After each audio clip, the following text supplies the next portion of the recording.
अस्सलाम वालेकुम everyone, welcome to vocabulary we learn English with easy lessons. आज हमारा स्पोकन इंग्लिश का लेसन होने वाला है जहां पर हम ये 5 स्ट्रक्चर्स, स्पोकन इंग्लिश के स्ट्रक्चर्स उनको पढ़ेंगे। बहुत फ्रीक्वेंटली इस्तेमाल होते हैं ये स्ट्रक्चर्स स्पोकन इंग्लिश में।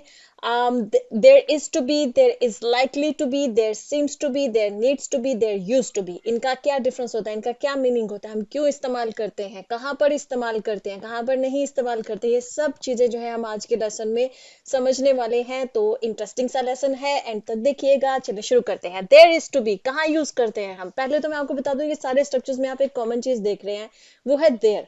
देयर हम कब यूज करते हैं? देयर हम तब यूज करते हैं जब किसी सेंटेंस के अंदर या किसी फ्रेज के अंदर हमारे पास सब्जेक्ट नहीं होता है। जब सब्जेक्ट जो है वो ना हो हमारे पास और हमको किसी चीज का रेफरेंस देना हो, तो वहां पर फिर हम जुमले को स्टार्ट करते हैं देयर। देर से स्टार्ट करके फिर नेक्स्ट आगे जुमला बोलते हैं, क्योंकि सब्जेक्ट हमारे पास नहीं है। ठीक है, ये इसकी एक सिंपल सी एक्सप्लेनेशन है कि हम देर, जब जुमले स्टार्ट होते हैं देर से, तो क्यों स्टार्ट होते हैं, वहां पर हम देर का इस्तेमाल क्यों करते हैं। ठीक है, अच्छा, अब देर इज टू बी एक स्ट्रक्चर है। ये कहां पर इस्तेमाल होता है और हम किन जुमलों में इनको इस्तेमाल करते हैं? तब इस्तेमाल करते हैं जब हमने कहना होता है कि कोई चीज प्लान्ड है पहले से या एक्सपेक्टेड है आपसे। ठीक है, आपसे उम्मीद की जा रही है कि ये काम आप करेंगे या प्लान्ड है पहले से। ठीक है, वहां पर हम देयर इज टू बी जो है ना वो इस्तेमाल करते हैं। उर्दू में अगर इसका मतलब बताऊं तो जुमलों में जैसे कहते हैं ना कि ये होने वाला है या ये होगा। ठीक है, इस सेंस का मीनिंग निकलता है। बी यहाँ पर जो है ना वो होने की सेंस दे रहा है। ठीक है, बी मेन वर्ब है, तो वो होने की सेंस दे रहा है इन स्ट्रक्चर्स में, इन तमाम स्ट्रक्चर्स में। आहिस्ता आहिस्ता समझते जाइएगा। ठीक है, अब कहाँ पर हम इनको देखेंगे?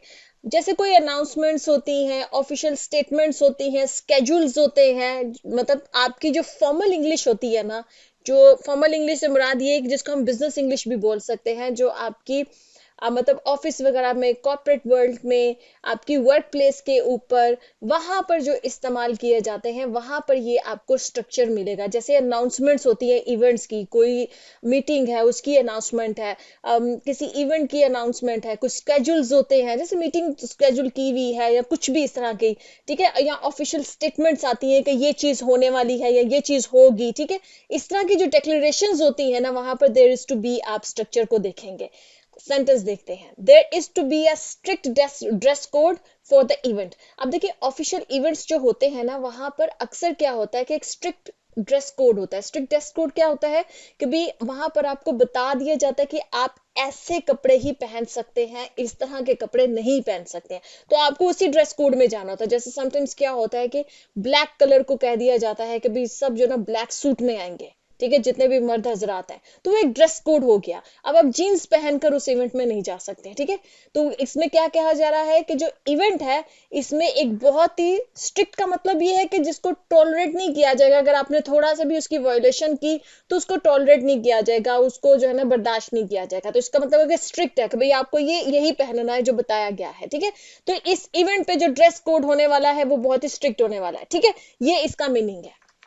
इसी तरह से जैसे कि there is to be a meeting tomorrow at 10 AM। अब देखिए ना, एक स्केड्यूल चीज है, एक अनाउंसमेंट हो रही है कि भाई यहाँ पर जो है ना आपकी जो कल 10 बजे जो है वो मीटिंग होने वाली है या होगी। आप जिस तरह से भी इसको ट्रांसलेट कर लें, मतलब इसका यही है। ठीक है, जैसे कि एक और है, there is to be a change in the policy next month. अब ये एक ऑफिशियल स्टेटमेंट्स है कि भाई क्या, कि भाई जो पॉलिसी है ना उसमें एक तब्दीली होने वाली है अगले महीने। जो भी पॉलिसी है कंपनी की, किसी भी पॉलिसी से रिलेटेड ये एक अनाउंसमेंट आ सकती है कि भाई अगले महीने जो ना इस पॉलिसी में एक तब्दीली होने वाली है या होगी। आप होगी से इसको ट्रांसलेट करें या होने वाली से इसको ट्रांसलेट करें, जैसा मर्जी कर लें, मतलब एक ही बनता है। अब आ जाते हैं हम सेकंड स्ट्रक्चर पे। There is likely to be. Likely to be हम तब यूज करते हैं जब आप किसी बात की प्रिडिक्शन कर रहे हैं, और मतलब कुछ देखकर, कोई आपने एविडेंस देखा, कोई ट्रेंड देख रहे हैं आप, कोई ऑब्जर्वेशन है आपकी, और उस ऑब्जर्वेशन की बुनियाद पर आप एक प्रेडिक्शन कर रहे हैं कि इस चीज के होने का इम्कान है, वहां पर लाइकली टू बी जो है वो इस्तेमाल होता है। ठीक है, अब इसमें आप ये समझ सकते हैं, आप कहेंगे कि देयर विल बी तो यूज होता है ना बताने के लिए भी ऐसा होगा। ठीक है, ये जो लाइकली टू बी है ना, देयर विल बी से थोड़ा लेस सर्टन है और देयर माइट बी से थोड़ा ज्यादा सर्टन है। क्या मतलब है? देयर विल बी अगर आप यूज करेंगे तो इसका मतलब है कि आपको पूरा यकीन है कि ये चीज होगी। ठीक है, देयर विल बी, ठीक है। लेकिन अगर देर माइट भी हम तब यूज करते हैं जब हमें बहुत कम इम्कान होता है किसी चीज का। तो ये जो there is likely to be है ना, ये इन दो फ्रेजेस के दरमियान वाली फ्रेज है, कि जहां पर आप सर्टन भी नहीं है लेकिन आपको थोड़ा सा कॉन्फिडेंस भी है कि इस चीज के होने के इम्कान काफी है, लेकिन आपको ये नहीं है कि आप 100% श्योर है कि ऐसा होगा ही होगा। नहीं, जब आप 100% श्योर होते हैं ना किसी चीज को कि ऐसा होगा, तो वहां पर आप देर विल बी यूज करते हैं। आई होप कि क्लियर हो गया होगा। सेंटेंस देख लेते हैं। There is likely to be heavy rain tonight. देखिए, आपने आसमान देखा, आपको बादल नजर आए, आपको 70-80% लग रहा है कि भाई आज बारिश हैवी रेन होगी, इसका इम्कान है, ठीक है, तो इसलिए आपने लाइकली टू बी यूज किया। अगर आपको बहुत कम आपको लग रहा है इम्कान है, बादल थोड़े हैं, आपको लग रहा है शायद होगी, तो फिर आप देर माइट बी यूज कर लें, ठीक है। लेकिन बादल बहुत ज्यादा है और ड्रिजलिंग स्टार्ट हो गई हुई है हल्की हल्की, तो फिर आपका देर, जब आपको 100% श्योरिटी हो गई है, तो फिर देर विल बी यूज कर लिया। ठीक हो गया। अच्छा जी, there is likely to be a delay in the flight schedule.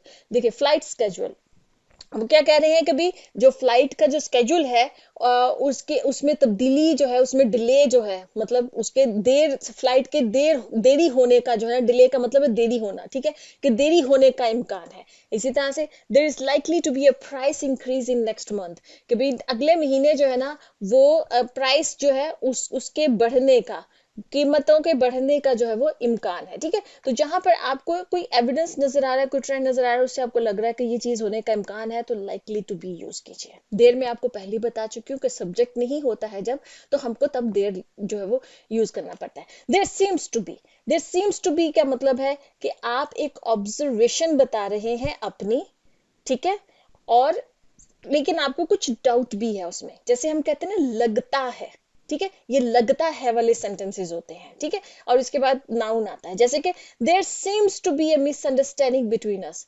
ऐसा लग रहा है कि जैसे हमारे दरमियान कुछ मिसअंडरस्टैंडिंग हो गई, जैसे होता है ना समटाइम्स कि दूसरा इंसान आपकी बात को सही तरह से समझा नहीं है और वो कुछ और तरह से मीनिंग ले रहा है, तो वहां पर अगर आपने कहना है कि ओहो लग रहा है कि कुछ मिसअंडरस्टैंडिंग होगी, तो वहां पर आप ये बोल सकते हैं, there seems to be a misunderstanding between us, ठीक। अच्छा जी, एक और, there seems to be no solution to this issue. कोई मसला आ गया है और आपको उसका सोल्यूशन नहीं मिल रहा है, और आप ये कहना चाहिए कि लगता है कि इसका कोई हल नहीं है, तो वहां पर आप ये बोलिए जुमला, there seems to be no solution, के लगता है इसका, इस मसले का कोई हल नहीं है, ठीक है। आप सर्टेन नहीं है, आपको डाउट है कि शायद इस मसले का हल नहीं मिलेगा हमको। इसी तरह से there seems to be a mistake in this report. आपको रिपोर्ट पढ़ रहे हैं और आपको लग रहा है, आपको फीलिंग आ रही है कि कुछ इसमें गलत है, कुछ मिस्टेक है, आप सर्टेन नहीं है लेकिन आपको डाउट है कि कुछ ना कुछ इसमें गलत है, ठीक है, तो वहां पर सीम्स टू बी, जहां पर आपको कोई चीज लग रही है, वहां पर इसको इस्तेमाल कीजिए। एक आता है देयर नीड्स टू बी। अब ये सीम्स टू बी से मतलब स्ट्रॉन्ग है, नीड्स टू बी का मतलब ये कि जब आप ये बोल रहे हैं कि इस चीज की जरूरत है, जब एक कोई चीज ऑब्लिगेशन है, जरूरत है, नीड है, वहां पर नेसेसिटी है, वहां पर आप इसको बोलेंगे। बहुत स्ट्रॉन्ग आता है ये, ठीक है। ये जो स्ट्रक्चर है ना, ये काफी स्ट्रॉन्ग स्ट्रक्चर है। वो सिर्फ वहीं पर बोलना है जहां पर आप ये कहना चाहते हैं कि यहाँ पर इस चीज की जरूरत है, ये लाजमी है, ये करना चाहिए, ठीक है। जैसे कि there needs to be an emergency exit here, ठीक है, कोई बिल्डिंग है, वहां पर आपको लगता है कि भाई यहाँ पर एक इमरजेंसी एग्जिट भी होना चाहिए। इमरजेंसी एग्जिट होता है ना कि खुदा ना ख्वास्ता अगर कोई बिल्डिंग में किसी किस्म का कोई मसला हो जाए, जैसे कोई आग लग जाए ऐसा से, तो कोई इमरजेंसी बाहर निकलने का रास्ता होना चाहिए, ठीक है, तो वो इमरजेंसी एग्जिट इसमें होना चाहिए। जरूरत है इस चीज की, आप ये बोल रहे हैं कि इस चीज की जरूरत है। इसी तरह से there needs to be a change in the system. आपको लग रहा है कि भाई सिस्टम जो है वो किसी भी जगह का, मुल्क का सिस्टम हो सकता है, किसी कंपनी का सिस्टम हो सकता है, किसी अदारे का सिस्टम हो सकता है, कुछ भी आपको लगता है कि भाई इस सिस्टम में तब्दीली की जरूरत है, तो नीड्स टू बी, ठीक। इसी तरह से there needs to be a solution to this problem immediately, मतलब कि फौरन इस मसले के हल की जरूरत है। कोई मसला है और आपको लगता है डिले हो गया तो ज्यादा मसाइल हो सकते हैं, तो needs to be a solution मतलब जरूरत है कि इसका कोई ना कोई हल हो। अब आ जाते हैं there used to be. There used to be हम वहां पर यूज करते हैं जहां पर हमने कहना है कि कोई चीज पहले हुआ करती थी अब नहीं होती है, ठीक है, वहां पर हम there used to be use करते हैं। जैसे कि there used to be more trees in this area before. किसी जगह से आप गुजर रहे हैं, आप बहुत सालों बाद गुजर रहे हैं तो आप कहना चाह रहे हैं कि भाई यहाँ पर पहले ना बहुत सारे दरख्त हुआ करते थे, मतलब पहले कुछ चीज हुआ करती थी अब नहीं है, तो वहां पर यूज टू बी हम यूज करते हैं। इसी तरह से there used to be a bakery on the street. आप अपने किसी पुराने इलाके में जाएं जहाँ पे आपने बचपन गुजारा है तो आप बोल सकते हैं भाई यहाँ पर ना बेकरी हुआ करती थी पहले इस गली में, अब नहीं है, खत्म होगी वो बेकरी, ठीक है। इसी तरह से there used to be a lot of birds in our garden. हमारा जो गार्डन था वहां पहले बहुत सारे परिंदे हुआ करते थे, अब नहीं है, ठीक है। तो देयर यूज टू बी हम वहां पर यूज करते हैं जहां पर पहले कोई चीज हुआ करती थी लेकिन वो अब मौजूद नहीं है। आई होप कि आपको आज का लेसन बहुत इंटरेस्टिंग लगा होगा। आपको कुछ और इस तरह के स्ट्रक्चर्स जानने हैं जो आप चाहते हैं, या कोई ग्रामर कॉन्सेप्ट्स हैं जो आप चाहते हैं मैं आपको एक्सप्लेन करूं, तो आप नीचे कमेंट्स में पूछ सकते हैं। ओके जी, अल्लाह हाफिज।